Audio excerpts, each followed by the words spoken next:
Hey everyone, this is Jefferson with Bo Birdie. Today I have my friend George Pace, who I like to call the music man, who we're going to interview. But first, George, I always like to start the interview with the same question. Okay. Would you rather have 2 pars or a bogey and a birdie? A bogey and a birdie. Okay, fair enough. So we're going to start the interview. Earlier this summer, I come out of the pro shop. I see this handsome man sitting in a golf cart with a huge cigar and listening to music. And I'm thinking, I think I know that guy. And so I walk up to George and we start talking. And sure enough, I remembered years ago, I had met him on the same golf course, Bryce Resort. I was playing golf and I heard music. And this was unusual back then. And I see this guy pull up and he has a huge boom box in his golf cart and he was playing golf by himself. So we played a few holes together, and then years went by, and then we reconnected this summer, and a lot has changed with technology, and I think because of COVID and more younger people playing and so forth, that you've seen the world change in regards to playing music while playing golf. So I asked George if he would let me interview him to talk about that a little bit. But I want to separate the two at first. George, I want to talk about your golf first. How long have you been playing golf? Probably, I'd say 40 years. Wow. Easily 40 years. Right. Yeah, I'm 70 and probably 40 years. Yeah. What got you playing golf? Contractors. You know, I was living in New York and contractors want to take me out to play golf so I get my business. So Okay. That's why I got it. Actually, one contract actually bought me clubs. Wow. Yeah. Wow. Do you remember the first time you ever played golf? Oh, yeah. Yeah, it was in Dyker Park Golf Course in Brooklyn, New York. Right. It was $25 to play. It was 1971. How much was it to play? $25. Okay, $25. $25 back in 1971 was a lot of money. A lot of money. I was making $100 a week then. So that was a lot of money. That was a quarter, Okay. yeah. So they actually rented clubs. I think the club rental was $15. And that was it. It was like hacking it up, but it was fun. Yeah, I was going to ask you, did you fall in love with golf? Like the first day that you played it, did you know that you wanted to keep playing, or did it take a while to grow on you? Well, I think I enjoyed it, but like I said, back then, you know, work-wise, I wasn't making a lot of money and still in school, so I knew I couldn't do it a lot of times. So golf wasn't part of my life then. So I don't think until, 71, probably not till, 1982. I mean, I might have played maybe 1 or 2 rounds, so I really didn't play golf that much. Okay, how much do you play golf now? Minimum 3 to 4 rounds a week. Okay, and he's very good. I'll show you some footage. And he's got a bad back, which you're going into surgery to fix that. But yeah, he doesn't mess around. He and his friends are very good golfers. Okay, we talked about golf a little bit. Now I want to talk about music. Have you always liked music as a kid? Were you into music? Always. I remember back in the early 60s, I had 2 older sisters, and back when the Supremes and all those big groups were around then, my sisters would have the music and go to their neighbors for listening to the parties and stuff like that, so we always listened to music. So I remember the Supremes, all the Motown, all that stuff was really, really big. So music is just something that's always appealed to you? Mm-hmm. Okay. When did golf and music bump into each other for you? Well, okay, so this is probably, I'm saying 14 years ago. I just sitting around, it was boring, you know, in golf, in between golf, when there's nothing, you know, you're waiting to hit and stuff like that. I just said, okay, maybe I bought a speaker. Right. I brought it with me. I started playing music. It was filling the void, waiting around to hit shots. Interesting. So your personality, you get kind of bored where music filled that void. Were you the first one? Like I assume that was here at Bryce or wherever that was. Was it unusual at that time for you to do that? Well, like I said, this was actually was up in West Virginia at the Woods. You played the Woods. I have. I like the Woods. You used to have a place up there, and nobody was doing it. Matter of fact, like I've been yelled at numerous times. That's what I was getting at. Weren't you getting in trouble? Oh, all the time. and what would that look like? Would they tell you to turn it off, turn it down? Most in the beginning, most golfers would yell across, say, "Hey, it's kind of loud," and everything else like that. And I'd lower it a little, and then over the years, I played Pebble Beach, I played TPC Sawgrass with music, and when people would pull up next to the, close to the tee box or something like that, I would lower it.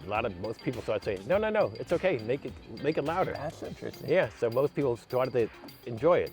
Yeah.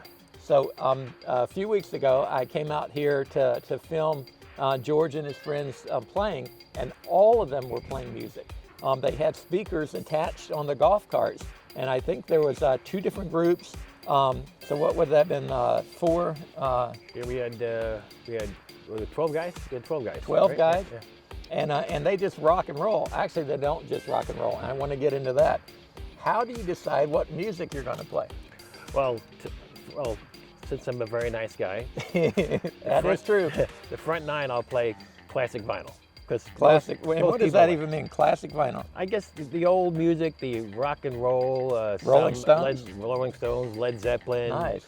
Creedence Clearwater. Oh, nice. Yeah, Yeah. the Beatles, anything back in the 70s. And music almost everybody likes. yeah, right? yeah, Just exactly. good So, music. like I said, that's I think one of the music genres that everybody does like. Most people can relate to something. So I noticed what you said before you told me that you were playing classic vinyl. You were saying the first 9. Right. Meaning the second 9 changes. Second 9's disco. That's not right. George, that's not right. Second 9 is disco because I love disco being from New York. I love disco, so I always play disco music in the back 9. And one of my playing partners, he's an older guy too, and he loves disco and the back 9. And most people hate disco, so. Yeah, that's what I was getting at. I was wondering if you were strategically doing it to irritate the people you were gambling against. Well, a little, but if I really want to go, I'll play techno. If I really want to piss people off. Techno's my Your go-to. my go-to if I really want to mess people up.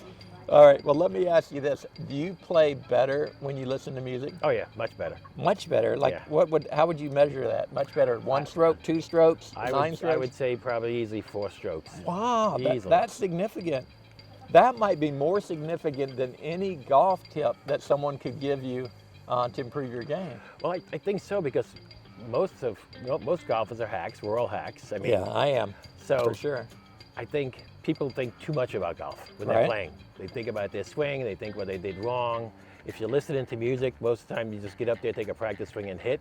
It's much better. When you start sitting there in the golf cart and you're listening to music, your mind's off golf. Right. Yeah, we're not pros where we know where we get in the slide or things like we can't do that. So I think golf makes it calm, makes it easy, makes it enjoyable. Okay. No, I buy into that. In fact, so George influenced me a little bit after I saw him out here looking cool, smoking a cigar, listening to music. I went out and just bought a small speaker that I hook onto my bag because I usually walk when I play golf. Oh. So I hooked this speaker to my bag and started just walking around playing golf. And sure enough, it did 2 things. One, it relaxed me. It just really made me calm. And 2 is it took away all those swing thoughts. Like all of a sudden I was more in the rhythm and tempo because the music naturally gave me that. That's it. No matter what kind of music, loud, not loud, fast, slow, it just mentally relaxes you because you're listening to the music. You're getting, like you said, in a rhythm. Well, I also take it on the range sometimes, and I find that's kind of A cool. lot of the pros do that. Right. A lot of the pros have the earbuds in and listening to the music when they're playing. Well, I want to thank you. Yeah. You definitely improved my golf game, but not by 4 strokes yet. I'll get there. So you're from New York. Right, Brooklyn, New York, Where do you live now? and D.C., Virginia, Bryce Resort. What do you think? What's something that you love about Bryce Ski Resort? Or it isn't Bryce Ski Resort, Bryce Resort, I guess I should say. One, how calm and relaxing it is. Okay. I live right on the 8th hole. I've got the golf course right. Yeah, I've actually, when we were golfing, we went right past his house. He has like the best location, and it is beautiful here. It's 360-degree mountain view. Yep. It's calming, relaxing. People are friendly. I mean, you want activity, there's activity to do, but the main thing is just it's peaceful. I work in the city in D.C., so you drive out here, it's relaxing. Okay. So he acted like that was a casual thing. So I live in this area too, and I can tell you, if you live at Bryce and you work in D.C., that's not like a short commute. How long of a drive is 114 miles one way. Okay, and some of it's mountain roads. Wow. Yeah. How about that? But that's the main thing. I've been out here, like I said, I live out here now 5 years. I've been coming out here 14 years, and it's just relaxing. It's peaceful. Right. Like I said, you want to meet people, you come to Copper Kettle or whatever you want to ski and golf. But it's an easy getaway, but yet you have activities. And just to confirm what George is saying, I just walked through the restaurant right behind us. and everybody knows George. I mean, you just walk from one door to the other, and he probably got 5 hellos. So you obviously have met a lot of people. Oh, yeah. And have these relationships that are just special. It's Yep, just no, a fun. It's good people. It's a good community. Yeah, I agree completely. Okay, so in ending, I just was going to ask you, do you have a life motto or theme? If you had to take a few words to explain your attitude on life, what would it be? Live every day like it's your last. That's simple. So that's very stoic. Yeah. Live every day as if it was your last. Yes, truly. I mean, if you want to take a vacation, you don't have the money, go anyway, borrow the money. You Right. just do anything you want to do. You never know. Wow, wow. Well, I want to thank you so much for doing this interview today. Thank you. I look forward to playing some golf with Oh, you. you better. When you get that back Yep. fixed up. And I'm hoping I'll get 4 strokes off my game. I think I've got 1 or 2 already. Yeah, easily. And I just want to thank you so much for being here. Thank you for coming. From burgers to bunkers, or from bunkers to burgers, this is Jefferson with Bo Birdie. Have a wonderful day. Thank you, bud. That was cool. Yeah, that was a lot of fun.